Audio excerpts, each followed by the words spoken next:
Okay, so our today's topic is merchant discount rate. Merchant discount rate का मतलब क्या है सर? मर्चेंट का मतलब समझते हो? मर्चेंट का मतलब एनीवन? मर्चेंट का मतलब मर्चेंट का मतलब क्या होता है? वर्ड मर्चेंट का मतलब क्या होता है?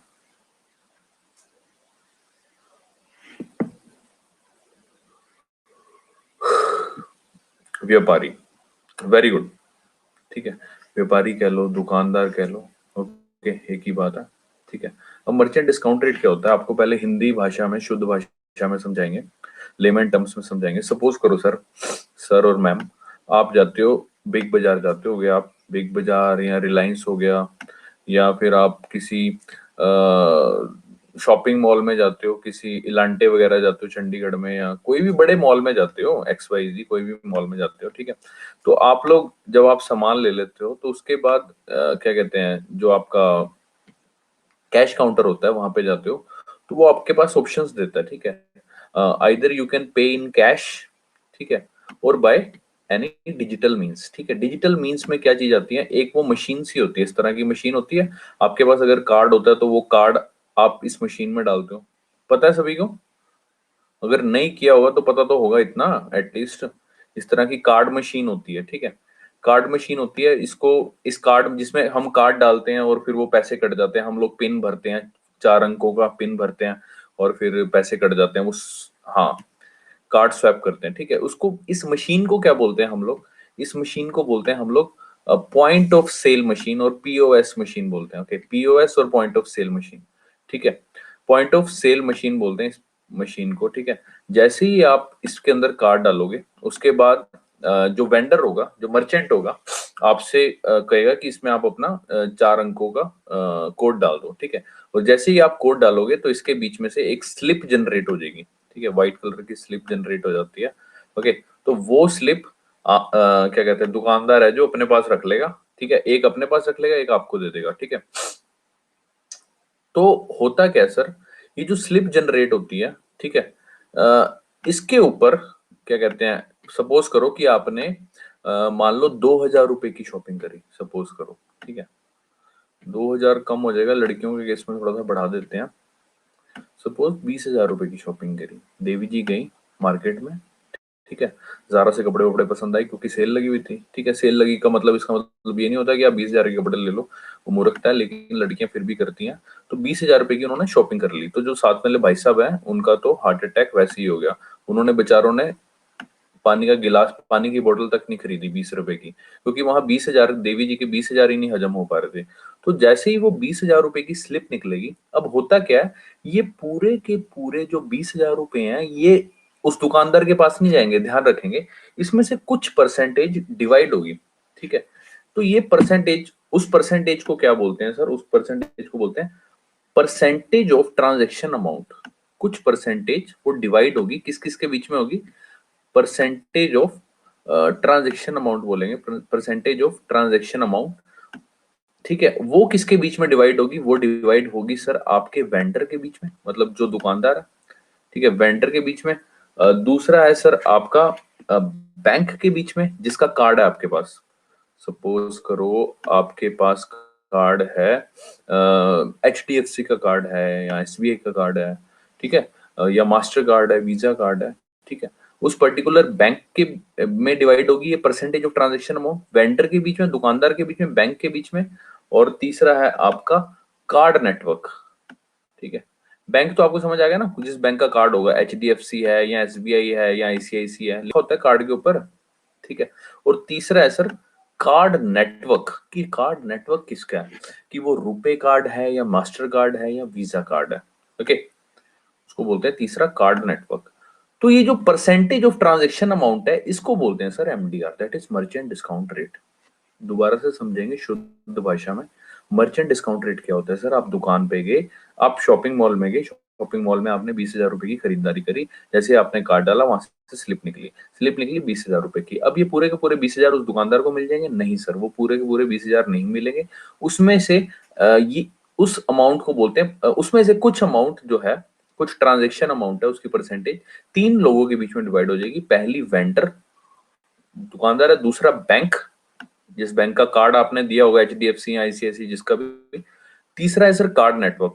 कार्ड के ऊपर लिखा होता है ना, master card, visa card, RuPay card. देखा है सभी ने? दिखाऊं क्या? पता है सभी को? हाँ पता है ना। अभी पिक्चर भी दिखाऊंगा, ठीक है? तो इतना समझ में आया? ये समझ में आया?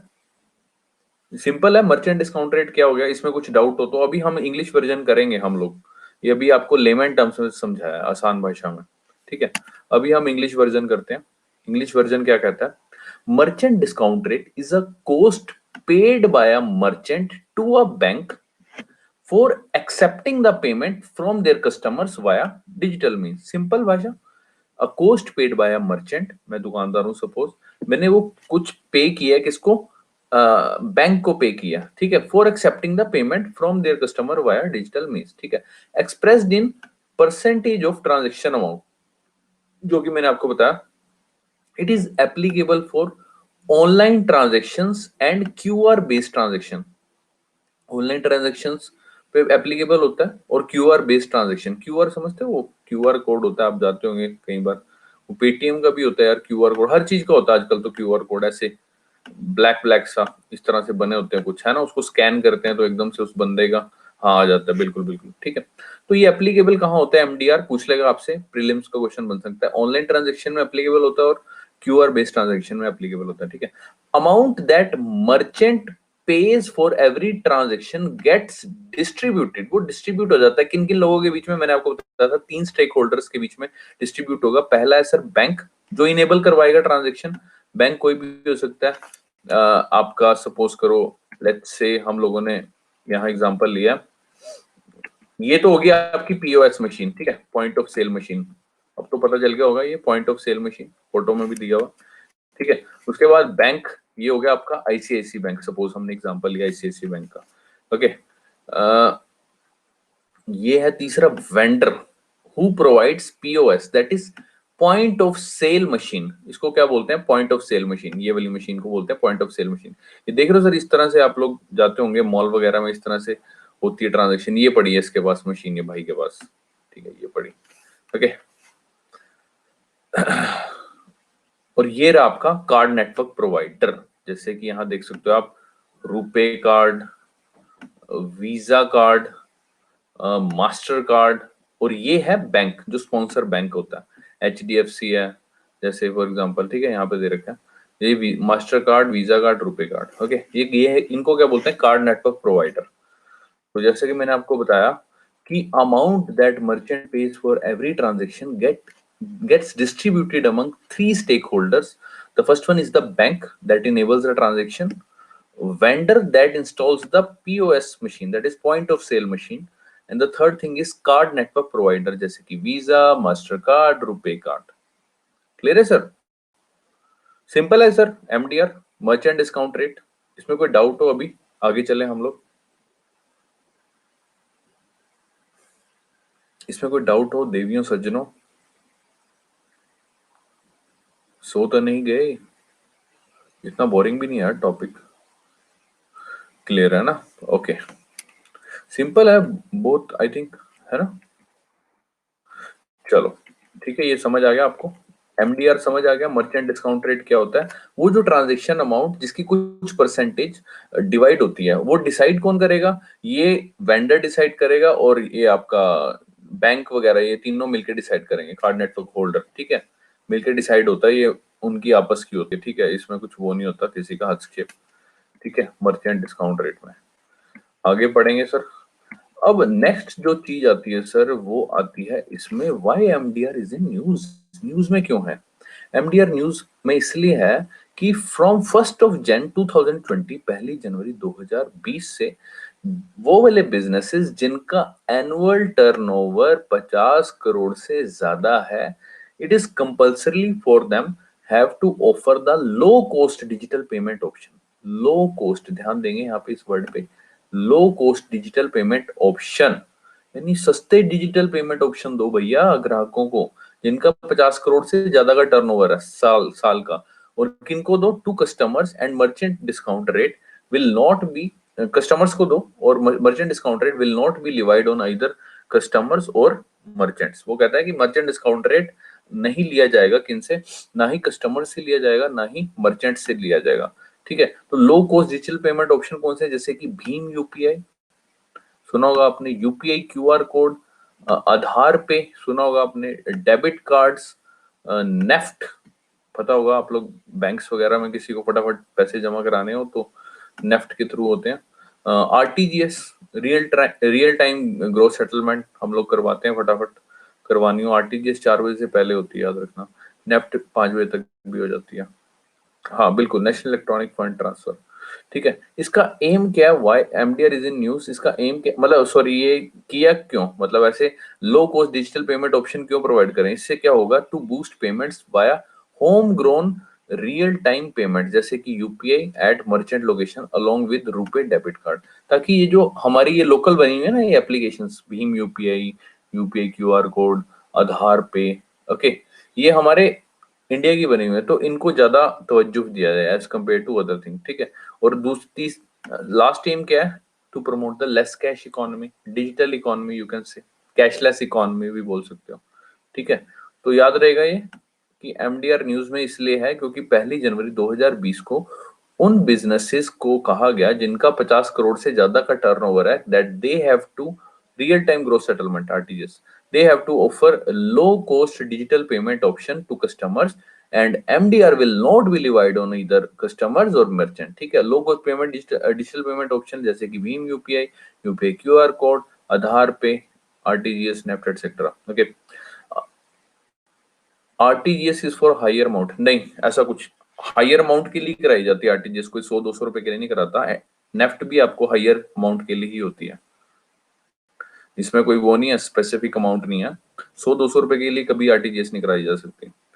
लेकिन इसका मतलब ये भी नहीं किसी को 2000 रुपए देने हैं तो आप, नहीं नहीं ऐसा कुछ नहीं है, ऐसा कुछ नहीं है। आरटीजीएस आप 2000 की भी करवा सकते हो, नेफ्ट भी आप 2000 की करवा सकते हो। हम लोग रोज करवाते हैं यार, मैं इसलिए बता रहा हूँ, आरटीजीएस नेफ्ट रोज करवाता हूँ मैं, आपको प्रैक्टिकल चीजें बता रहा हूँ, आप गूगल पे सर्च मत करो, मैं आपको प्रैक्टिकल एग्जाम्पल बता रहा हूँ। मेरा रोज का काम है आरटीजीएस, हमारी आई थिंक दिन में 2-3 नेफ्ट आरटीजीएस होती हैं रोज की, 3 या 4 नेफ्ट आरटीजीएस होती है। एक्चुअली क्या है ना, इसमें टाइम का होता है थोड़ा, नेफ्ट जो होती है, नेफ्ट पर जो होती है, नेफ्ट का क्या सीन होता है, नेफ्ट आपकी 5 बजे तक हो सकती है, लेकिन आरटीजीएस आपको 4 बजे तक करवानी है, याद रखना। ओके, याद रखना। ओके, एम इसका क्या, बेसिकली कैशलेस इकोनॉमी का। ओके, अच्छी बात है अगर बुक में पढ़ा था, but there are some things जो कि आप प्रैक्टिकल ज्यादा जानते हो। ठीक है, कई बार बुक्स में कुछ भी लिखा होता है, बट देर आर समथिंग जिसको आप प्रैक्टिकली ज्यादा अगर आप करोगे तो तब ज्यादा पता चलेगा। क्योंकि मैंने आपको बताया ना, जैसे हमारी रोज की ना 3-4 होती हैं, नेफ्ट भी होती है, आरटीजीएस भी होती है। ओके, आरटीजीएस नेफ्ट कई बार फोन पे भी हो जाती है, नेफ्ट फोन पे होती है ज्यादातर, आरटीजीएस के लिए आपको स्पेशल चेक भर के जाना पड़ता है। Minimum amount for RTGS is 2 lakh, no sir no, ये गलत पढ़ा आपने। मैं आपको अपना चेक दिखा सकता हूँ, मैंने अभी आई थिंक परसों करवाई थी 73,000 की आरटीजीएस, ऐसा नहीं है, मिनिमम कुछ नहीं है उसका, मैं आपको चेक दिखा सकता हूँ कहोगे तो, प्रैक्टिकल प्रैक्टिकल एग्जांपल बता रहा हूँ, आप चेक करना दोबारा। मैं क्या कहते हैं, हम लोग ना जब बैंक्स में, जब हम लोग नई नई इकोनॉमिक्स पढ़नी शुरू की, तो क्या कहते हैं, जैसे मेरा बैकग्राउंड नहीं था, क्योंकि मैंने बीटेक थी, बीटेक में तो इकोनॉमिक्स होती नहीं, और उससे पहले नॉन मेडिकल थी +2 तक, तब भी नहीं इकोनॉमिक्स से कभी वास्ता पड़ा। ठीक है, तो जब ये सब चीजें आती थी ना, जैसे रेपो रेट आ गया, या SLR, CRR, ठीक है, ये इस तरह की टर्म्स आती थी, तो जब भी मैं बैंक जाता ना, तो मैनेजर के साथ अच्छी जान पहचान थी। ठीक है, तो बैठ जाते थे अपना, यही सब चीजें पूछने लग जाते थे, भैया ये क्या होता है, ये क्या होता है सर, ये क्या होता है। कोई भी डाउट होता था तो मैं मैनेजर के पास जाता था, क्योंकि वो बंदा आपको प्रैक्टिकल नॉलेज देगा कि यार ये चीज है, बुक में जो लिखा है वो चीज ही नहीं है। ठीक है, तो मिनिमम अमाउंट 2 लाख नहीं होता, मैं जैसे कि मैंने आपको बताया 73,000 की करवाई है, आपको दिखाई दूं, आप सोचोगे ही शायद सर ऐसे ही बोल रहे हैं हवा में। एक सेकंड रुको,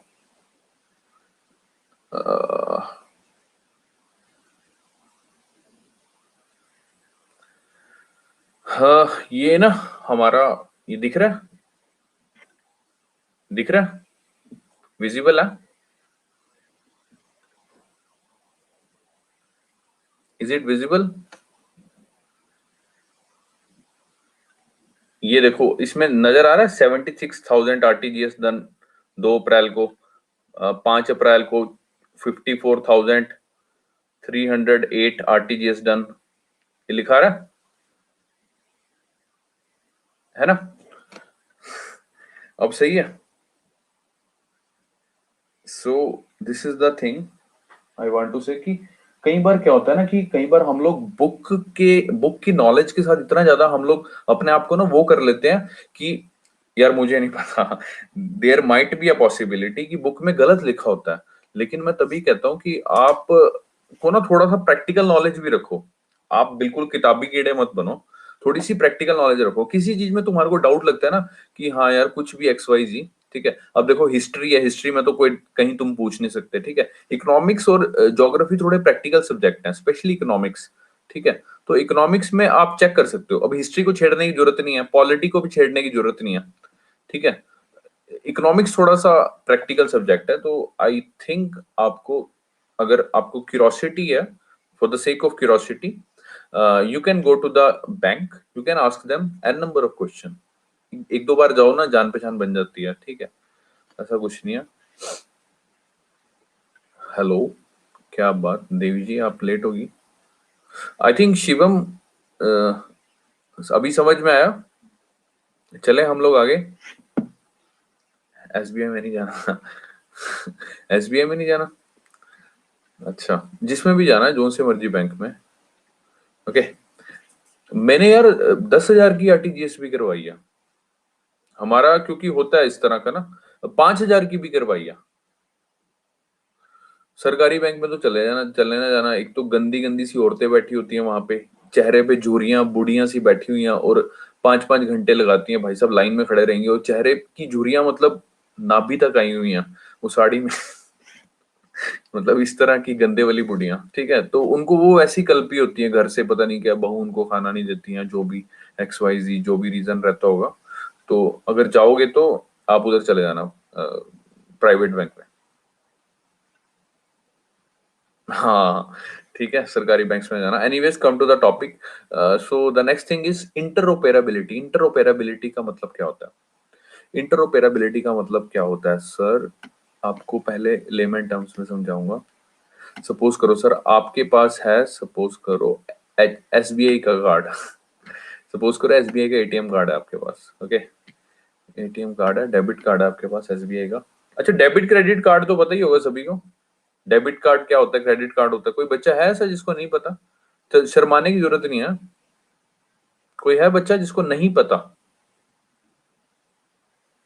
सभी को पता है, सभी को पता है। आई थिंक बच्चे आजकल एडवांस हो गए, सभी को पता है। अरे वाह, बहुत बढ़िया, ठीक है, चलो अच्छी बात है। तो एसबीआई का सपोज करो आपके पास कार्ड है। आप गए हो सर कहीं पे घूमने अपनी बीवी के साथ, ठीक है।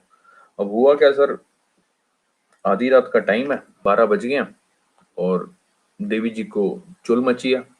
क्या खाने की? आइसक्रीम खाने की। लड़कियों की दो ही चीजें हैं, गोलगप्पा या आइसक्रीम, इससे ऊपर नहीं उठेगी भाई, सीरियसली। तो एनीवेज, तो एसबीआई का कार्ड है सर, देवी जी को भूख लगी, भूख क्या मतलब तलब उठी आइसक्रीम खाने की। तो देवी जी ने कहा यार मेरे को तो आइसक्रीम खानी है, लेकिन आप ठहरे कैशलेस बंदे। आपने देखा कि जेब में पैसे नहीं है, आपने देखा, लेकिन आपके पास है कार्ड, ठीक है। अब आपके पास कार्ड है एसबीआई का, लेकिन जो बगल में एटीएम है, एटीएम जहां मशीन लगी होती है, जो एटीएम पॉइंट है, वहां पे मशीन लगी हुई है सर, सर एचडीएफसी बैंक के एटीएम की, ठीक है। एचडीएफसी बैंक के एटीएम की लगी हुई है, यानी बाहर जो लोगो लगा हुआ है वो एचडीएफसी का लगा हुआ है, लेकिन कार्ड है आपके पास एसबीआई का। क्या, मेरे सिंपल सी बात बताओ, क्या ये एसबीआई कार्ड एचडीएफसी बैंक की एटीएम मशीन में लग जाएगा, हाँ या ना? बिल्कुल सही जवाब, लग जाएगा, ठीक है। तो इस चीज को क्या बोलते हैं sir? Interoperability. Are you getting my point? Interoperability, किसी का कार्ड किसी मशीन में दूसरे की मशीन में ठुक जाना, दैट इज कॉल्ड इंटरऑपरेबिलिटी। शुद्ध भाषा में बताया मैंने तुम्हारे को, शुद्ध भाषा में, समझ आ गया? इंटरऑपरेबिलिटी, इसको इंटरऑपरेबिलिटी कहते हैं, ठीक है। जैसे पिक्चर ड्रॉ की हुई है ये वाली, ये आप पिक्चर देख सकते हो आप, ठीक है। सपोज करो, अभी आपको इंग्लिश वर्जन भी समझाएंगे, घबराओ मत। सपोज करो आपके पास कोई हेल्थ कार्ड है। आजकल काफी बॉम्बे वगैरह में जाओगे ना, बॉम्बे दिल्ली में, वहां पे ऐसे हेल्थ कार्ड इश्यूज होते हैं। उसमें क्या होता है कि सपोज करो आप डॉक्टर के पास गए, this is the BP machine, blood pressure आपने आपने सपोज करो बीपी चेक करवाया, हार्ट रेट चेक करवाया, okay. This one is the oximeter, जिससे हार्ट बीट चेक होती है, सॉरी, हार्ट बीट, ओके। नहीं सॉरी, ऑक्सीमीटर इससे I think sugar sugar check वो होती है, हार्ट रेट, हाँ शुगर शुगर टेस्ट है ना, इस वाले से शायद वो होता है, क्या कहते हैं, ये ऑक्सीमीटर, इससे मेरे ख्याल से हार्ट बीट चेक होती है, ओके। एनीवेज, तो आपके पास सपोज करो हेल्थ कार्ड है, ठीक है, आपने ये चारों पांचों टेस्ट करवा लिए सपोज करो, ठीक है। अब होता क्या, उनके पास, अब आपको सपोज करो अपोलो का हेल्थ कार्ड है, सपोज करो आपके पास, ठीक है, अपोलो का हेल्थ कार्ड है, लेकिन आप जो टेस्ट वेस्ट करवाने गए हो वो करवाने गए हो सपोज करो सिप्ला के हेल्थ इंस्टीट्यूशन में, ठीक है, सिप्ला में गए हो, ठीक है। तो ये वाला हेल्थ कार्ड आपका, यानी अपोलो कंपनी का हेल्थ कार्ड आपका किस में चल जाएगा, सिप्ला में भी चल जाएगा। तो इस चीज को क्या बोलेंगे, इंटरऑपरेबिलिटी, ठीक है। अभी इंग्लिश वर्जन करेंगे अभी इंग्लिश वर्जन करेंगे। इंग्लिश वर्जन क्या कहता है, इंग्लिश वर्जन कहता है एबिलिटी ऑफ ए कंप्यूटर और any technology to exchange and make use of information between different technological platforms. दोबारा से पढ़ेंगे, ability of a computer or any technology to exchange and make use of information between different technological platforms, okay। Example, mobile phone connections in India, a customer can switch service provider without changing the number। इसमें भी interoperability वाला concept लगेगा। आपके पास number है, suppose करो आपके पास number है, suppose करो, जैसे सपोज करो मेरा, मैं आपको सिंपल सा एग्जांपल बताता हूँ अपना। मेरे पास नंबर था, मैंने एक नंबर बाय किया था, ये वाला, ये जो मेरा प्रेजेंट नंबर चल रहा है, 771069 6969, ये मैंने नंबर खरीदा था किसी से 5,000 रुपए का, ठीक है। अब ये नंबर जो था ना, इसका कनेक्शन किसका था, इसका कनेक्शन था सर वोडाफोन का, ओके, इसका कनेक्शन था वोडाफोन का। अब मेरे को नंबर यही चाहिए, लेकिन मेरे को सर्विस प्रोवाइडर दूसरा चाहिए, ठीक है। ऐसा हो सकता है, ऐसा पॉसिबल है कि नंबर किसी और कंपनी का और कनेक्शन में किसी और का, हो सकता है, बिल्कुल हो सकता है, ठीक है। तो वो मैंने करवा लिया एयरटेल में पोर्ट, ठीक है, एयरटेल में पोर्ट करवा लिया। तो इस चीज को क्या कहते हैं, इंटरऑपरेबिलिटी। समझ आ गया आपको? 3 एग्जांपल दे दिया, हेल्थ कार्ड वाला दे दिया, एटीएम मशीन वाला दे दिया, और तीसरा ये मोबाइल वाला दे दिया, ठीक है। तो इस चीज को क्या बोलते हैं, इंटरऑपरेबिलिटी। सिंपल है सर, क्लियर है, ये समझ आ गया? Shall we move forward? Clear है, चलो। हाँ, now the next thing is, why does it mean in the Indian financial system. Indian financial system में इंटरऑपरेबिलिटी का क्या मतलब है? इंटरऑपरेबिलिटी का मतलब क्या है? इंटरऑपरेबिलिटी पहली बात तो एक कंज्यूमर फ्रेंडली फीचर है। सिंपल सी बात है यार, कंज्यूमर फ्रेंडली तो है ही। आपके पास आधी रात को कार्ड एसबीआई का है, लेकिन आप एचडीएफसी वाले एटीएम में ठूस के पैसे निकाल रहे हो और बीवी को आइसक्रीम खिला रहे हो, तो जाहिर सी बात है कंज्यूमर फ्रेंडली फीचर है। आपको नंबर चाहिए 7710696969, उसको, लेकिन आपको चाहिए वो एयरटेल में वोडाफोन के बजाय, तो उसको आप कन्वर्ट करा रहे हो, जाहिर सी बात है कंज्यूमर फ्रेंडली फीचर है, ठीक है। So interoperability is a consumer friendly feature. The fact that a customer of an XYZ bank can use his debit or credit card at any other bank's ATM to withdraw money is because the entire ATM network is interoperable।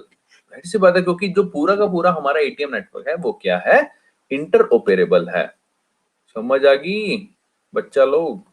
In India card payments, हाँ ice cream finally मिल गया। In India card payments ATM transactions and even insurance policies are interoperable. ध्यान रखेंगे, card payments, ATM transaction, even even some insurance policies are also interoperable. There has been a push towards getting bank accounts interoperable. अभी recently अभी ऐसी बात चल रही है कि बैंक अकाउंट्स भी इंटरऑपरेबल बनाएंगे, जो कि अभी नहीं है, but that has not been happened yet, क्योंकि बैंक अकाउंट तो नहीं है ना इंटरऑपरेबल। आप जाते हो बैंक में, एसबीआई के खाते में जमा कराने हैं तो एसबीआई की ब्रांच में ही जाओगे ना, एचडीएफसी में तो नहीं जाओगे। ऐसा तो नहीं होता कि क्या कहते हैं, है ना, समझ गए ना मेरी बात। आपका खाता एसबीआई में है तो एसबीआई जाना पड़ेगा ना आपको, सिंपल सी बात है। एचडीएफसी में तो नहीं करा सकते, भैया मेरा खाता तो एसबीआई का है लेकिन आप जमा कर लो। क्योंकि ऐसा क्यों नहीं कर सकते? क्योंकि अभी जो बैंक अकाउंट्स हैं वो इंटरऑपरेबल नहीं है, याद रखेंगे, ठीक है। तो ऐसा कहा जा रहा है कि इंडियन फाइनेंशियल सिस्टम को स्ट्रांग बनाने के लिए you can also write in your mains that interoperability is must, interoperability already proceed in card payments, ATM transactions and all, but still it has not been implemented in the bank accounts. Okay, तो आगे चलते हैं इसी बात पर। Now the next point is, why is the latest buzz, sorry, what is the latest buzz around interoperability? अभी क्या बातें चल रही हैं इंटरऑपरेबिलिटी से related? Interoperability in the space of digital wallets was not allowed by the RBI. वो कहता है कि अभी डिजिटल वॉलेट्स में कह रहे थे कि इंटरऑपरेबिलिटी अलाउ करो, लेकिन आरबीआई ने अलाउ नहीं किया। मेरे को नहीं पता क्या रीजन है। सबसे पहले आपको चीज समझनी पड़ेगी, न्यूज समझो, न्यूज क्या कह रहा है। जैसे फॉर एग्जांपल आपके पास है पेटीएम, आपके पास है पेटीएम और सामने वाले भैया या दीदी के पास है कौन सा, गूगल पे, ठीक है। अभी ऐसा तो नहीं होता कि आप गूगल पे वाले को बोलो कि भैया मेरे को पेटीएम में ट्रांसफर कर दे पैसे, ऐसा तो नहीं होता कि होता है? नहीं होता ना। जिसके पास पेटीएम है वही पेटीएम में कर पाएगा, और जिसके पास गूगल पे है वो आगे गूगल पे वाले को ही कर पाएगा। समझे मेरी बात? तो वो कहता है कि interoperability in the space of digital wallets was not allowed by the RBI. वो कहता है डिजिटल वॉलेट में अलाउ नहीं की गई है। द लेटेस्ट बज is that it could be opened up with in a short period of time. अभी ये ऐसा स्पेकुलेशन है कि इसको जल्द ही ओपन कर दिया जाएगा, ठीक है। So this would allow a Freecharge wallet user to pay to another person using a Paytm wallet and vice versa. यानी कि पेटीएम वाला गूगल पे को पैसे दे सकता है, गूगल पे वाला पेटीएम को दे सकता है, ठीक है। तो कितना बढ़िया हो जाएगा ना। क्योंकि अभी जैसे कि मैं आपको अपना ही एग्जांपल बताता हूँ कि अभी मैंने एक बंदे से पेमेंट लेनी थी, तो वो कहता है कि भैया मेरे पास तो गूगल पे है, लेकिन हमने कहा भैया हमारे पास तो पेटीएम है। सो क्लैश हैपन। वो तो बंदा कहता भैया मेरे पास तो गूगल पे है, आपको लेने हैं पैसे तो देख लो। और फिर बंदा गूगल पे वाला बंदा ढूंढता है अपना कोई खास, ठीक है, कि भाई चल इसमें डलवा देता हूँ तो उससे तो ले ही लूंगा। So it would be good अगर इस तरह से हो जाता है, बैंक अकाउंट्स में इंटरऑपरेबिलिटी आ सकती है और ये डिजिटल वॉलेट्स में आ सकती है, आ जाएगी, ठीक है। तो अभी ऐसा माना जा रहा है कि भाई कुछ टाइम बाद इंटरऑपरेबिलिटी आ जाएगी डिजिटल वॉलेट्स में भी। ओके, नेक्स्ट पॉइंट क्या है हमारा, what are the norms that regulate interoperability. वो कौन से सिद्धांत हैं, कौन से नॉर्म्स हैं जो कि इंटरऑपरेबिलिटी को कंट्रोल करते हैं या रेगुलेट करते हैं। Interoperability means different companies which are otherwise competing with each other for a larger share of the business will end up sharing the resources। Simple सी लाइन है, इसका मतलब वो क्या कहता है, इंटरऑपरेबिलिटी का मतलब ये है अलग अलग कंपनियां जैसे गूगल पे, पेटीएम, फोन पे, ठीक है, ये एक दूसरे से वैसे तो compete कर रही हैं कि किसका शेयर ज्यादा होगा, लेकिन they end up with the sharing their resources.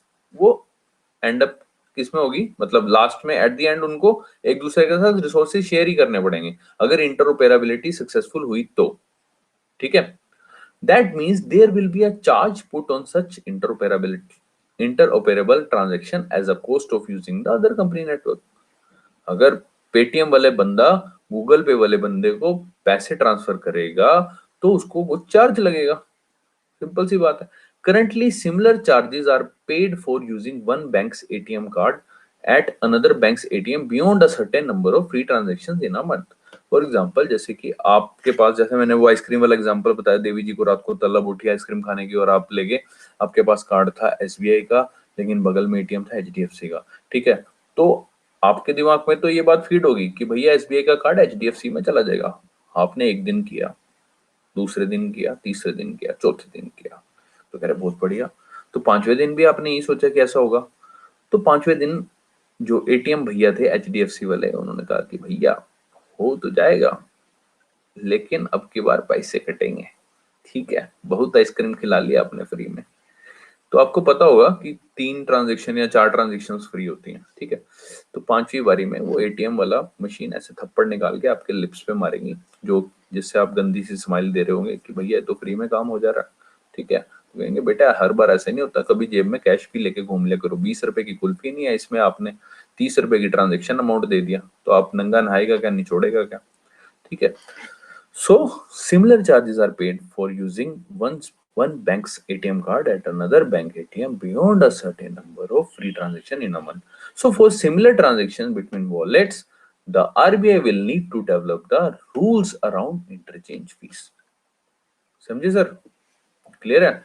तो इसलिए आरबीआई को भी अगर वॉलेट्स, जो हमारे डिजिटल वॉलेट्स हैं, अगर उसमें इंटरऑपरेबिलिटी लानी है, then RBI will need to develop the rules about interchange fees. RBI को रूल्स बनाने पड़ेंगे भैया। अगर पेटीएम वाला गूगल पे वाले बंदे को दे रहा है कि भैया इतनी फीस लगेगी, तो फिल आप कर लो जो करना है आपने, ठीक है। तो ये समझ में आया, प्यारा सा टॉपिक था हमारा, बड़ा क्यूट सा टॉपिक था, जो कि था हमारा इंटरऑपरेबिलिटी के ऊपर और एमडीआर के ऊपर, that is merchant discount rate. किसी को इसमें कोई डाउट हो, कोई सवाल हो, कोई शंका हो, कोई दुविधा हो, किसी प्रकार की भी दिक्कत हो तो पूछ सकता है, माता रानी का नाम लेके, क्योंकि नवरात्रे हो गए हैं शुरू। क्लियर है, क्या बात है, तीनों देवियों का आया मैसेज, क्लियर क्लियर क्लियर। सिर्फ हमारी देवियों को ही क्लियर हो रहा है या हमारे राक्षसों को भी क्लियर हो रहा है? क्या बात है, देवियां देवियां छाई पड़ी हैं। कोई हमारा राक्षस भाई भी है? कहाँ चले गए जवानों, मर्दों का नाम डबो रहे हो तुम, शर्म नहीं आ रही? लगता है मर्द बुरा मान गए, मर्दों की ईगो पे ठेस पहुंच चुकी है, ये देवियां आगे कैसे निकल गई हैं। हाँ, अरे मर्द खत्म हो गए हैं क्या क्लास में से? छुट्टी पे चले गए हैं क्या? हाँ, मर्द बुरा मान चुके हैं, कोई बात नहीं, आउट ऑफ स्टॉक हो चुके हैं। नारी शक्ति जिंदाबाद। चलो, तो ये सिंपल सा टॉपिक था मर्चेंट डिस्काउंट रेट का हमारा। सर वो बात, आए हाय, वो बात मैं बताऊंगा पक्का। एक्चुअली मैंने बताया था आप लोगों को कि मैं पीपीटी तैयार कर रहा हूँ। हाँ, 100 करोड़ वाले हैं, या आई रिमेम्बर दैट। एक्चुअली मैं ना उसकी पीपीटी तैयार कर रहा हूँ, और मैं उसमें कुछ, मतलब जैसे डॉक्यूमेंट्री नहीं बनाते लोग, एक डॉक्यूमेंट्री में आप लोग क्या कहते हैं, वो सब चीजें डालते हो, मतलब एक तरह से प्रूफ वाली कि हाँ यार बंदा ये भी ना लगे कि बकैती कर रहा है। 100 करोड़ जब क्लास का लिंक आता है तो याद आ जाता है 100 करोड़ वाली बात। तो मैं वेट कर रहा हूँ कि वो डॉक्यूमेंट्री की तरह एक प्रेजेंट की जाए तो ज्यादा अच्छा है। ऐसे हवा में बताऊंगा ना तुम्हें, बात में वजन भी नहीं पड़ेगा, ठीक है। तो उस बात का क्या फायदा कि जिसमें वजन ही ना हो। सर कैश में तो पूरा नेट कैश मिलता है, बट पीओएस में कुछ परसेंटेज कटता है क्योंकि बिजनेस में यूज करती है पीओएस। ओके, परसेंटेज कटता है, हाँ वही तो बताया। अच्छा अच्छा अच्छा, अच्छा समझ, अच्छा ठीक है, आई आई गोट गेट योर क्वेश्चन, ठीक है। वो क्या, भाई साहब का क्वेश्चन सुनो, कितना जबरदस्त क्वेश्चन पूछा है इन्होंने। ये पूछ रहे हैं भैया कि कैश में तो पूरा मिलता है, लेकिन अभी हमारे को इंडियन इकोनॉमी, डिजिटल इकोनॉमी भी तो बनानी है ना, समझो मेरे भैया। डिजिटल इकोनॉमी को भी तो वो करना है ना हमने। प्रोत्साहन देना है ना, तो उसके लिए वो भी तो करना है ना भैया। अब तो आप ऐसे कहोगे कि भैया लोग पैदल भी तो आ सकते हैं ना, फिर पार्किंग क्यों बना रखी है? अरे भैया पार्किंग भी तो बनानी पड़ेगी ना, आपने इतना बड़ा मॉल खोला है, तो लोग पैदल थोड़ी आएंगे सारे, समझे मेरे भैया? अब सारों के पास कैश थोड़ी होगा, कुछ लोग हीरो स्टाइल में आएंगे वो कार्ड लेके। भैया कार्ड है आपके पास तो ठीक है, नहीं तो हम तो जा रहे हैं दूसरे वाले मॉल में, है ना? तो भैया को तो कार्ड रखना पड़ेगा, बेशक उनके पैसे कटे, लेकिन नवाबी कटे, नवाबी ना कटे, है ना?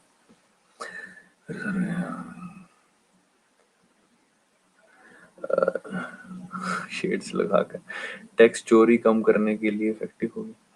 टैक्स चोरी कम करने के लिए नहीं, नहीं, टैक्स चोरी कैसे कर सकते हो? ये तो हाँ, टैक्स चोरी कम करने के लिए इफेक्टिव होगी, बिल्कुल सर, जाहिर सी बात है। आपकी सर एक एक ट्रांजेक्शन आपकी रिकॉर्ड हो रही है सर, है ना?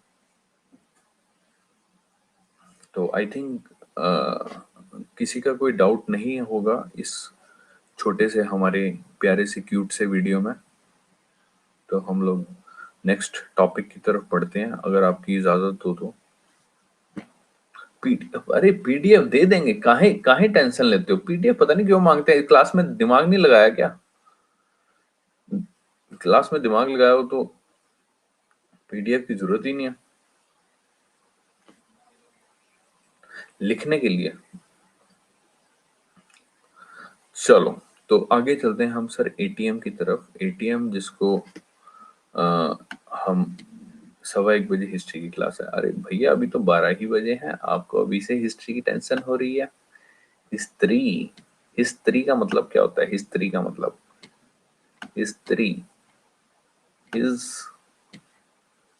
स्टोरी, किसी की कहानी पढ़ रहे हो आप, ठीक है? इज स्टोरी, हाँ हिस्ट्री ऐसे ही होता है। इज स्टोरी, किसी की कहानी। किसकी कहानी? किसी की भी, ठीक है, हम तो वेले हैं। स्त्री और history, history, his story, okay. किसी की स्टोरी पढ़ना को हिस्ट्री बोलते हैं। हिस्ट्री से 3 चीजें सीखते हो आप, कि उस टाइम की पॉलिटी कैसी थी, पॉलिटिकल लाइफ कैसी थी, सोशल लाइफ कैसी थी।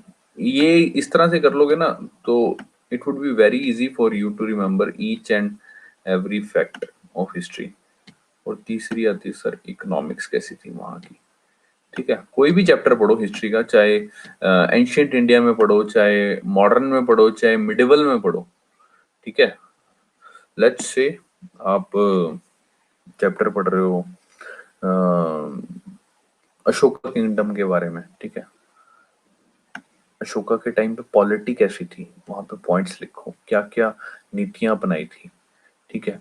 सोशल लाइफ कैसी थी उस टाइम, वहां लोग लोग किस तरह थे, लोगों के लिए क्या क्या किया उसने, सोसाइटी के लिए क्या क्या किया, ओके? उस टाइम इकोनॉमी कैसी थी, इस तरह से पॉइंट्स बना के लिखो। इकोनॉमी डेवलप थी, नहीं थी? लोग किस में डील्स करते थे, सिक्कों में डील्स करते थे, बार्टर सिस्टम था, क्या था, ठीक है?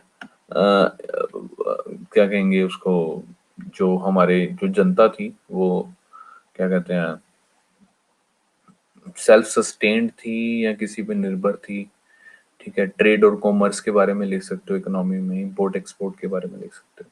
So this is how you need to make a gist part. जैसे चैप्टर खत्म हुआ तो चैप्टर के बाहर एक इस तरह से बना दिया, जैसे सपोज करो अशोका लिख दिया, ऊपर लिखा अशोका, और अशोका के आगे उसकी पॉलिटी के 6-7 पॉइंट्स, सोसाइटी के रिगार्डिंग उसने जो भी किया उसके 6-7 पॉइंट, इकोनॉमिक्स के रिगार्डिंग 6-7 पॉइंट। तो this is how you can frame your history portion. बहुत इजी होता है। जनरली बच्चे पता कहाँ मार खा जाते हैं? वो बच्चे पैराग्राफ वाली फॉर्म में लिखते हैं। जब आप पैराग्राफ वाली फॉर्म में लिखते हो ना, ठीक है, लिखो, एक बार तो आपको लिखना ही पड़ेगा, बट उसको दोबारा कंप्रेस करो। बच्चे कंप्रेस नहीं कर पाते और जिस वजह से दिक्कत हो जाती है। तो प्लीज मेक श्योर कि आप इस तरह से नोट्स बनाएं। तो शुरू करें सर? ये तो कर चुके हैं, कोई दिक्कत नहीं है देवी जी, फिर दोबारा कर लेंगे, जिन बच्चों ने नहीं किया वो कर लेंगे जी। तो हमारा आज का टॉपिक है सर, नेक्स्ट टॉपिक है एटीएम। एटीएम जिसको हम लोग शॉर्ट फॉर्म में बोलते हैं ऑटोमेटेड टेलर मशीन, ठीक है। ब्राउन लेबल, दो कई तरह के एटीएम्स होते हैं वैसे, brown label, white label, yellow label, green label, okay. तो पढ़ते हैं आज टाइप्स ऑफ एटीएम। पहला आता है सर आपके on site ATM.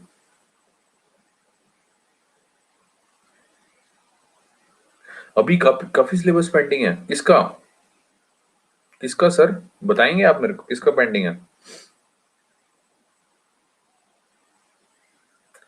We are going slow, I mean कौन कौन से, ज्योग्राफी और इकोनॉमिक्स? इकोनॉमिक्स का, economics I think I have almost done. मेरे ख्याल से, मेरे को लगता है आई थिंक 4-5 टॉपिक रह गए होंगे। आप मेरे को बताइए कौन कौन से टॉपिक्स रह गए। फॉरेन डायरेक्ट इन्वेस्टमेंट हम लोगों ने कर लिया, इन्फ्लेशन हम लोगों ने कर लिया, बजट हम लोगों ने कर लिया, बैंकिंग सिस्टम हम लोगों ने कर लिया, ठीक है। और और बताओ, मैं आपको कंटेंट्स भेज दूंगा जो जो से हमारे हो चुके हैं। बट आपने जो रमेश वाली बुक बताई थी उसके को, अरे नहीं नहीं नहीं, रमेश वाली बुक में तो ऐसे बहुत सारी चीजें लिखी हैं भाई। रमेश वाली बुक के अकॉर्डिंग थोड़ी चलना है, आपने यूपीएससी के सिलेबस के अकॉर्डिंग चलना है माय डियर फ्रेंड, ओके। आपने यूपीएससी इकोनॉमिक्स का तो यार आई think I have almost done, may be 3-4 topics रह गए होंगे। मैं शेयर करूंगा इकोनॉमिक्स के कंटेंट, रमेश वाली बुक के अकॉर्डिंग थोड़ी चलना है। हाँ, ज्योग्राफी के टॉपिक्स रह गए होंगे बिकॉज हम लोगों ने, हाँ ज्योग्राफी के रह रहे होंगे क्योंकि ज्योग्राफी आपकी वो भी तो पढ़ा रहे हैं ना, क्या नाम है, रवि सर, रवि सर भी तो पढ़ा रहे होंगे आपको ज्योग्राफी के कुछ टॉपिक्स। और ज्योग्राफी का हमारा जो यूपीएससी के अकॉर्डिंग एनसीईआरटीज और जीसी लॉन्ग चलनी है प्रीलिम्स पॉइंट ऑफ व्यू से। और प्रीलिम्स प्रीलिम्स हम ऑलरेडी, प्रीलिम्स का हम लोगों ने क्या कहते हैं, जैसे मैंने आपको बताया कि जीसी लोंग और दूसरी क्या थी, एनसीईआरटी। जीसी लोंग हमने ऑलरेडी कवर कर चुकी हैं। हाँ, इंटरनेशनल रिलेशन तो अभी प्री के लिए इंपॉर्टेंट नहीं है ना वो। हाँ, आईआर रह गए हैं हमारे। जीसी लोंग हो तो गई यार, ऐसे खामा का डिफेम कर रहे हो यार। जीसी लोंग का दूसरा पार्ट मैंने तुम्हें कहा था अपने आप करना है, पहला मैंने पूरा करा दिया था, दूसरा कहोगे तो दूसरा भी बढ़ा दूंगा, मेरे को कोई दिक्कत नहीं है। आईआर के रह गए हैं, आईआर के रह गए हैं टॉपिक्स। कोई नहीं, हम लोग आईआर आईआर कंप्लीट करते हैं इसके बाद। ये कब कहा कि आपने, ये कब कहा आपने करना है? जब आपने सुना नहीं होगा तभी कहा होगा मैंने। आई थिंक मैंने बोला था क्लास में कि second part you have to do yourself, बोला था ना। हाँ, जिनको नहीं बोला, जिनको नहीं सुना तो इसका मतलब करा दो सर आप ही, हम तो कर नहीं पाएंगे, बोला था यार मैंने, सीरियसली।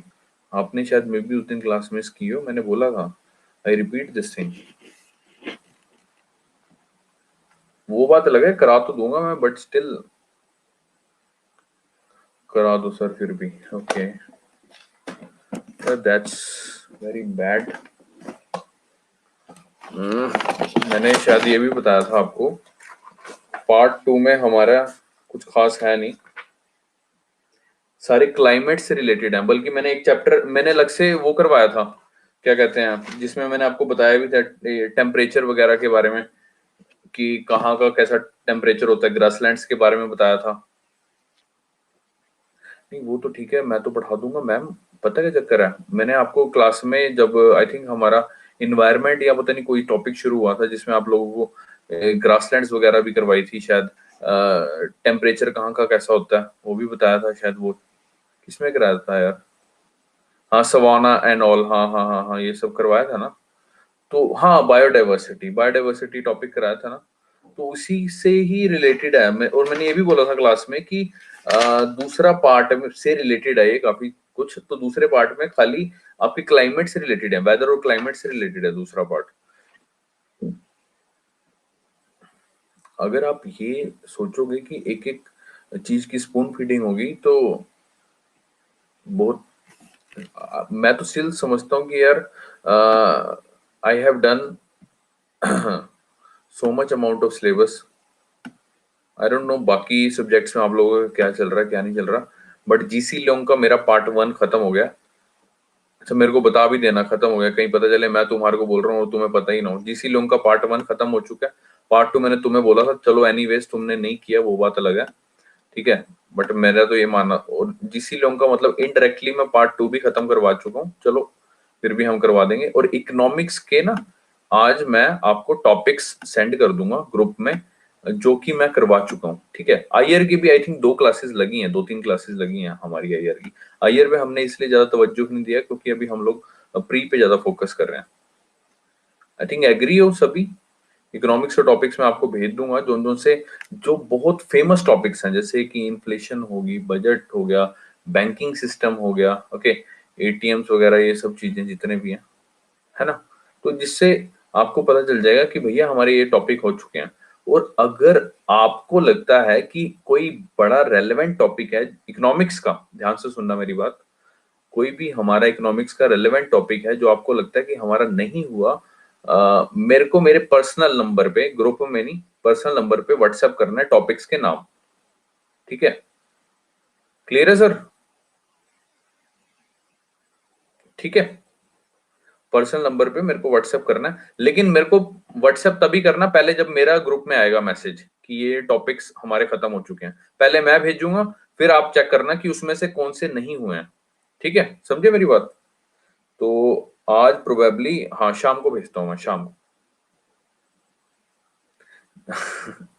जल्दी रीड कर लूंगा यार मैं ना, मैं बाई गॉड बता रहा हूँ, मेरे पास इतने मैसेजेस आते हैं बाय द गॉड्स ग्रेस और बाय द वेले लोग, so I am very lazy to read the messages. और मैं वो इसलिए तब रीड करता हूँ कि जब मैं उसका रिप्लाई कर सकूं।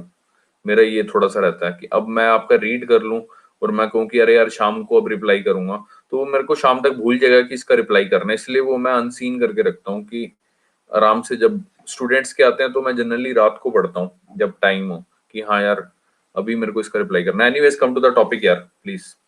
एटीएम जैसे कि कह रहे हैं ये कर चुके हैं, तो एनीवेज हम लोग फिर क्विक रिव्यू कर लेते हैं। ब्राउन लेबल और व्हाइट लेबल एटीएम क्या होते हैं, उससे पहले एटीएम के बारे में पढ़ लेते हैं। एटीएम, ऑन साइट एटीएम, जो एटीएम लगा होता है बैंक के अंदर, ऑन साइट, साइट पे लगा होता है, साइट पर लगा होता है, इसको बोलेंगे ऑन साइट एटीएम, बैंक के अंदर लगा होता है। Of site ATM, ATM outside the bank premises, bank के जो बाहर लगे होते हैं, ठीक है, but it is located other places, जैसे कि शॉपिंग सेंटर्स में लगे होते हैं, एयरपोर्ट्स पे लगे होते हैं, रेलवे स्टेशन पे लगे होते हैं और पेट्रोल स्टेशन पे लगे होते हैं, ठीक है।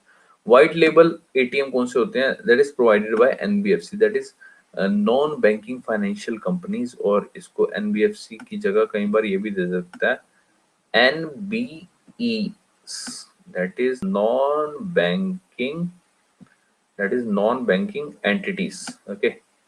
NBFC की जगह NBEs भी दे देता है, okay, non-banking entities।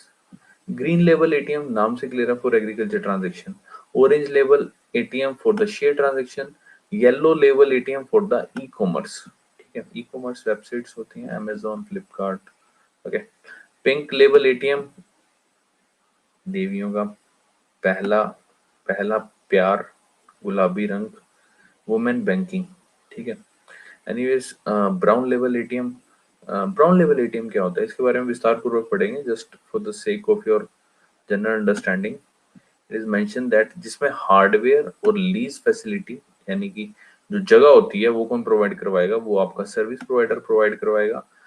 और कैश मैनेजमेंट, यानी जो पैसा वैसा भेजना बैंक में वो, और connectivity to the banking network वो कौन प्रोवाइड करवाएगा, वो करवाएगा bank.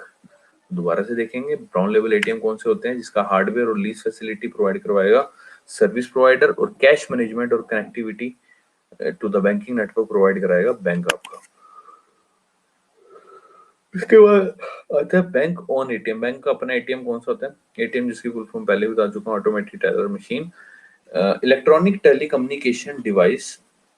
It enables the customer of financial institution to perform financial transactions, जैसे कि कैश विड्रॉल, कैश विड्रॉ कर सकते हो, डिपॉजिट कर सकते हो, फंड्स ट्रांसफर कर सकते हो, और अकाउंट इंफॉर्मेशन इंक्वायरीज, स्लिप निकालते हैं ना, वो कहते हैं ना कि क्या कहते हैं यार, कौन सी स्लिप बोलते हैं यार उसको, जरूर काफी टाइम हो गया निकलवाई भी नहीं, जिसमें से आपका पता चल जाता है हिसाब किताब कितने बैलेंस इंक्वायरी कुछ और भी बोलते हैं यार, कुछ और बोलते हैं, बैलेंस इंक्वायरी कुछ और बोलते हैं, कुछ कुछ टर्म याद नहीं आ रही है मेरे को, वो पर्ची से निकलती है, क्या बोलते हैं यार। एनीवेज, मतलब होती है बैलेंस इंक्वायरी है, कुछ और वर्ड कुछ और बोलते हैं। मिनी स्टेटमेंट, हाँ, मिनी स्टेटमेंट, बिल्कुल सही जवाब। तो such as cash withdrawal, fund transfer और account information inquiry at any time and without the need for direct interaction with the, वो कह रही है मोनी स्टेटमेंट, नहीं मिनी, भैया ने बता दिया मिनी है, मोनी नहीं है। ओके सर सॉरी, वो स्पेलिंग मिस्टेक होगी मेरे से, जल्दी से भावना में बहगी मैं। So at any time and without the need for direct interaction with the banking staff, यानी बैंक स्टाफ की गंदी शक्ल देखे बिना आप मिनी स्टेटमेंट भी निकलवा सकते हो, कैश विड्रॉ कर सकते हो, डिपॉजिट कर सकते हो और फंड को ट्रांसफर कर सकते हो। ओके तो कौन सी अथॉरिटी है जो ये सब देखती है? नेशनल फाइनेंशियल स्विच, जो कि इसके अंदर है NPCI, that is national payment corporation of India, which has the largest network of shared ATMs in India, facilitating interoperable cash withdrawal. ठीक है, इंटरऑपरेबल कैश विड्रॉल करवाने में फैसिलिटेट करवाती है। ठीक है, बैंक ऑन एटीएम, जो बैंक का अपना एटीएम होगा, यहाँ OWN आएगा, बैंक के अपने एटीएम में there is a complete management control of that particular bank, जो बैंक के अंदर लगा होगा। ठीक है, there is no third party, that is bank has the sole authority to manage its function, bank इकलौता अथॉरिटी होगी जो उसके फंक्शन को मैनेज करेगी। ठीक है, ये हो गया बैंक ऑन एटीएम। ये देखे होंगे आपने, आईसीआईसी बैंक का लगा हुआ है, एचडीएफसी बैंक का लगा हुआ है, एसबीआई की ब्रांच में ही एसबीआई का लगा हुआ है। ओके, उसके बाद आते हैं सर आपके brown label ATM. When bank outsourced the ATM operation to a third party, third party मतलब कोई भी बंदा, उसने कहा कि भैया ऐसा है, मेरे पास जगह है, मेरे पास जगह है, ठीक है, मेरे पास बिजली का सारा तामझाम है, वहां पे कनेक्शन भी लगा हुआ, ठीक है, तो आप, यानी बैंक, सपोज करो एसबीआई का बैंक है, एसबीआई को बोलते हैं कि भैया जी आप हमारे यहाँ, क्या कहते हैं, हमारे को अथॉरिटी दो, आप हमारे को माल पत्ता दो, यानी कैश दो, तो हम, क्या कहते हैं, आपको जगह प्रोवाइड करवाएंगे, बिजली प्रोवाइड करवाएंगे, और क्या कहते हैं अपना बंदा भी प्रोवाइड करवाएंगे जो इस मशीन को देखेगा, ये वो। ठीक है, तो पढ़ते हैं English version.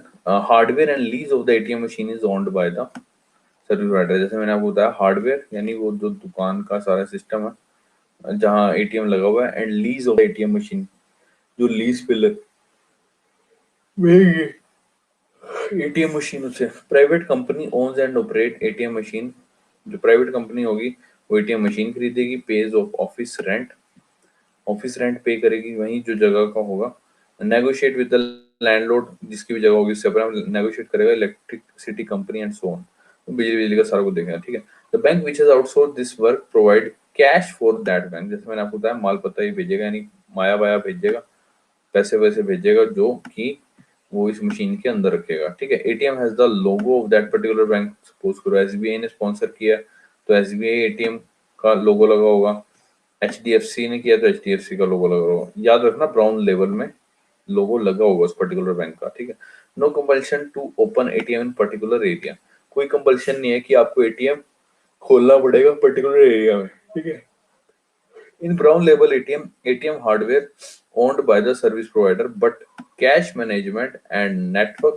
connectivity are provided by the sponsor bank. Okay, brown level ATM में जो एटीएम हार्डवेयर है, ये जो मशीन है, is owned by the service provider, ये सर्विस प्रोवाइडर की होगी, लेकिन कैश मैनेजमेंट और नेटवर्क कनेक्टिविटी प्रोवाइड करवाएगा स्पॉन्सर बैंक। Very simple. तो ये देख सकते हो सर, ब्राउन लेवल एटीएम, ये एसबीआई का है, ये आईसीआईसीआई का है। ओके, दूसरे व्हाइट लेवल एटीएम जिसके ऊपर किसी बैंक का नाम नहीं होगा। ये क्या होता है, तीन चार बैंक मिलके ना, सपोज करो एसबीआई मिलके, एचडीएफसी मिलके, आईसीआई मिलके, ठीक है, ये तीनों मिलके इन्होंने एक सर्विस प्रोवाइडर हायर किया है, यानी एक जो आपकी नॉन बैंकिंग फाइनेंशियल कंपनी है। How much will third party get by brown level ATM sir? It depends sir, it depends, जो उनका कॉन्ट्रैक्ट वगैरह हुआ है उसमें कुछ होता है, कि इतनी ट्रांजेक्शन होंगी आपकी तो इतने पैसे देंगे, अगर 100 ट्रांजेक्शन होगी तो इतने पैसे देंगे, ऐसा कुछ इनका होता है। ये एग्जाम पॉइंट ऑफ व्यू से रेलेवेंट नहीं है, just for the sake of your knowledge इतना समझिए कि इनका आपस में ही होती है कुछ टर्म एंड कंडीशंस। ओके, तो व्हाइट लेबल एटीएम्स कौन से होते हैं? ट्रेडिशनली एटीएम्स जिन उनके ऊपर तो लोगो लगे होते हैं, लेकिन व्हाइट लेबल एटीएम के ऊपर कोई भी लोगो नहीं लगा होता, not have any such logo, hence called white label ATM। ठीक है, owned and operated by NBEs, that is non banking entities या फिर NBFC। ठीक है, आरबीआई लाइसेंस देता है या परमिशन देता है to NBEs, that is non bank entities to open white label ATM under payment and settlement system 2007। ये पेपर में क्वेश्चन आया हुआ है कि आरबीआई कौन से कानून के तहत या कौन से एक्ट के तहत परमिशन देता है या लाइसेंस देता है to open WLAs, that is white label ATM, under payment and settlement system act 2007। याद रखेंगे, non bank entities incorporated in India under the companies act 1956 are allowed to operate white label ATM. Okay, non bank entities हैं या non bank financial companies हैं जो कि registered है under companies act 1956 के, उनको अलाउ मतलब अलाउ है क्या to operate white label ATM. Such non-bank entities should have a minimum net worth of ₹100 crore. इनका जो नेट वर्थ है वो 100 करोड़ होना चाहिए कम से कम। ठीक है, ये याद रखें। सर 2015 में गवर्नमेंट ने परमिट किया था FDI, that is foreign direct investment, 100% under automatic route. किसमें? व्हाइट लेबल एटीएम में। याद रखना, आपसे पूछ सकता है कि कितना परसेंट अलाउ किया गवर्नमेंट ने FDI इसमें? 100%। कौन से रूट के थ्रू? ऑटोमेटिक रूट के तहत। याद रखें, white label ATM are like normal ATM, however cash deposit or cash acceptance facility is not permitted at the white label ATM। white label ATM में ना कैश डिपॉजिट करने की facility कई बार नहीं दी होती। याद रखेंगे, कैश डिपॉजिट भी करवाते हैं ना हम लोग, व्हाट इज ऑटोमेटिक रूट? अरे ऑटोमेटिक रूट जिसमें अप्रूवल लेने की जरूरत नहीं पड़ती गवर्नमेंट से, बताया तो थे उसमें FDI जब कर रहे थे। नॉन ऑटोमेटिक रूट जिसमें परमिशन लेनी पड़ती है आपको रिस्पेक्टेड डिपार्टमेंट से। याद है हमने FDI में करे थे ऑटोमेटिक रूट, गवर्नमेंट रूट कह लो या नॉन ऑटोमेटिक कह लो। Okay, white label ATMs are like a normal ATM, however cash deposit or cash acceptance facility is not permitted at the WLAs। okay, these machines are usually deployed by NBFC। वहाँ जो मशीनें लगी होती हैं white label ATM में वो generally NBFCs ने लगाई होती हैं, नॉन बैंकिंग फाइनेंशियल कंपनीज ने। Okay, TCPSL, that is Tata Communication Payment Solution Limited, is the first company authorized by RBI to open white label ATMs in the country। TCPSL पहली कंपनी है जिसको RBI ने ऑथराइज किया to open white label ATMs in the country under the brand name Indicash. Okay, as you can see in this picture, this is the Indicash, a Tata product. Okay, तो ध्यान रखेंगे ये पहली कंपनी है इसको RBI ने authorise किया था to open white label ATMs in our country. Okay, under brand name Indicash. Okay, now what was the need to allow non bank entities for setting up WLAs। वो कहता है ऐसा क्या जरूरत पड़ेगी कि भैया नॉन बैंक एंटिटीज को हमने अलाउ किया व्हाइट लेबल एटीएम्स करने के लिए? पहली बात, bank won't be able to provide their ATM facility in each and every place. Bank जरूरी नहीं है कि भैया हर एक जगह पे एटीएम मशीन लगाएगा। ठीक है ना, बैंक के पास ना इतना टाइम है ना इतने उसके पास खर्चे बहुत सारे होते हैं। ठीक है, ऑलरेडी तो पॉसिबल नहीं है बैंक के लिए कि फैसिलिटी हर जगह वो दे पाए। ठीक है, दूसरा है sir, increase the geographical spread of ATM to enhance the financial inclusion. इसलिए वो कहता है कि क्षेत्रफल बढ़ाया जाए किसका? एटीएम का, जगह जगह एटीएम लगाए जाए। ओके, जगह जगह एटीएम लगाए जाए जिससे क्या होगा? फाइनेंशियल इंक्लूजन क्या होगी? इनहैंस होगी। फाइनेंशियल इंक्लूजन का मतलब समझते हो कि मतलब हर 5 किलोमीटर के दायरे में अगर आपको पैसा चाहिए तो it would be easily available for you. आधी रात को पैसा चाहिए तो हार्डली 3-4 किलोमीटर के दायरे के अंदर अंदर आपको मिल जाए। ठीक है ना, बैंक्स मिल जाए।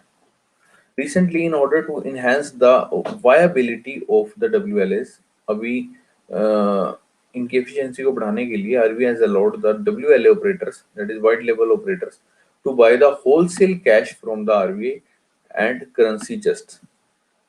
ठीक है, वो कहता है कि आरबीआई ने क्या कहा है, अभी होता क्या है, व्हाइट लेबल एटीएम में क्या दिक्कत क्या आती है, सपोज करो जैसे मैंने आपको बताया 3-4 जो बैंक्स हैं वो मिलके किसी एनबीएफसी को अप्रोच करते हैं कि भैया आप हमारे बैंक का, मतलब हम 3-4 बैंकों का एक एटीएम खोलो ताकि लोग ट्रांजेक्शन करें।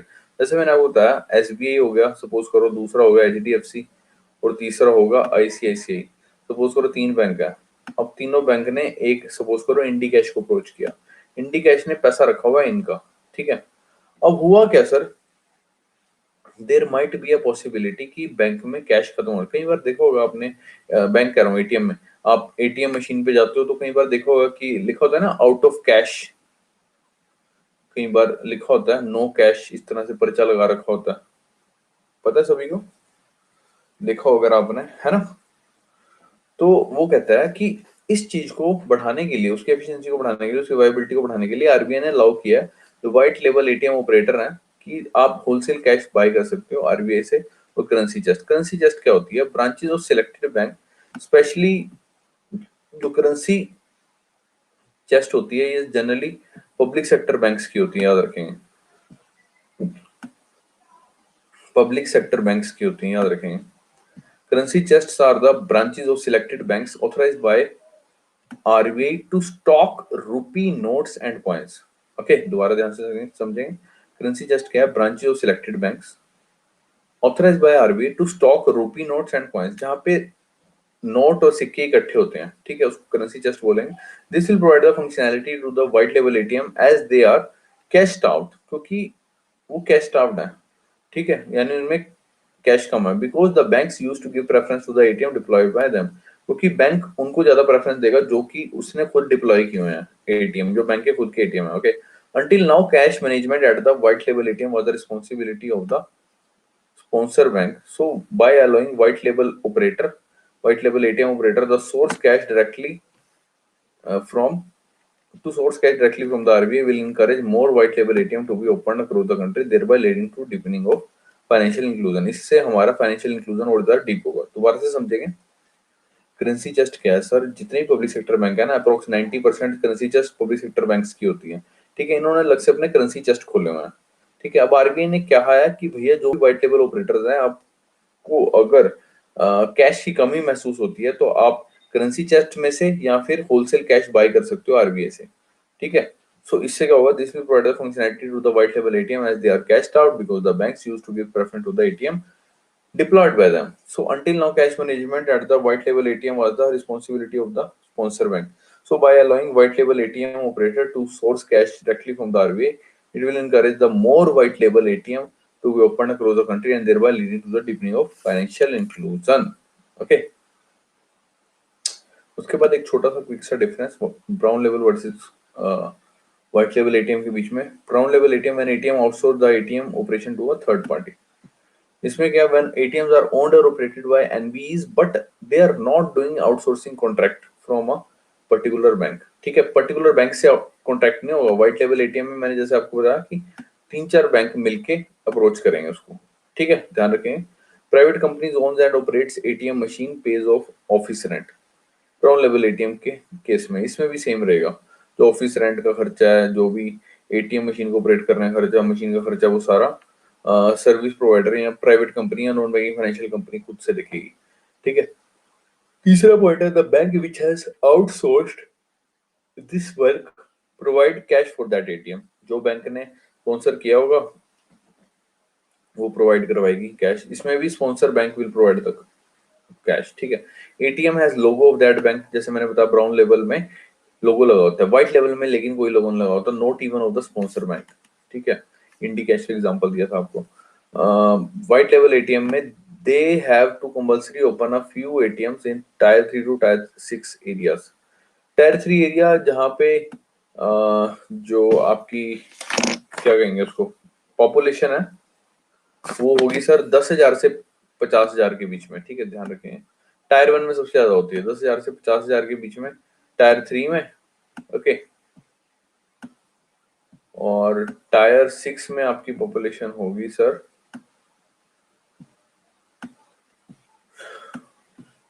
5,000।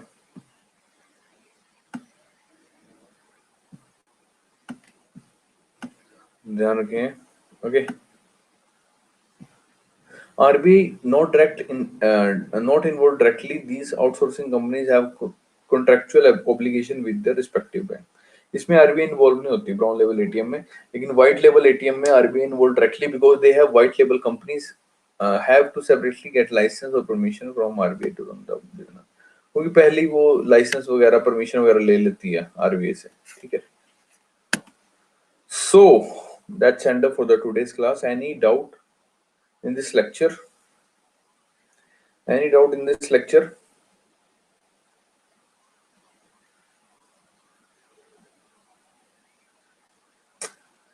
बच्चा लोग, एनी डाउट, एनी क्वेश्चन,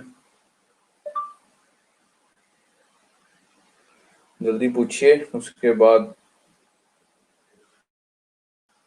हम चलते हैं। Off ATM, off site ATM जो बैंक के बाहर लगे होते हैं, off site ATM. Please show the first slide. यो लो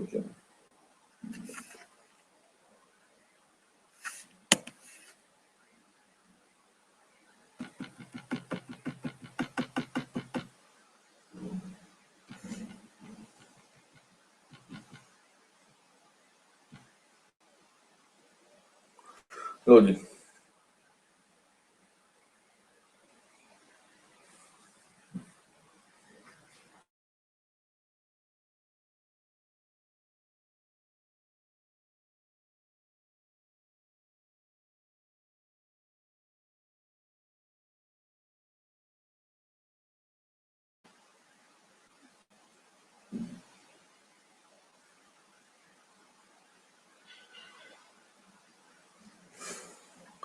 Okay, I think no one has any doubt. So, is there any doubt? Is there any doubt?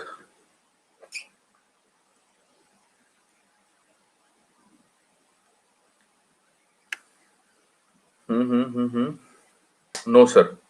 Okay, so I think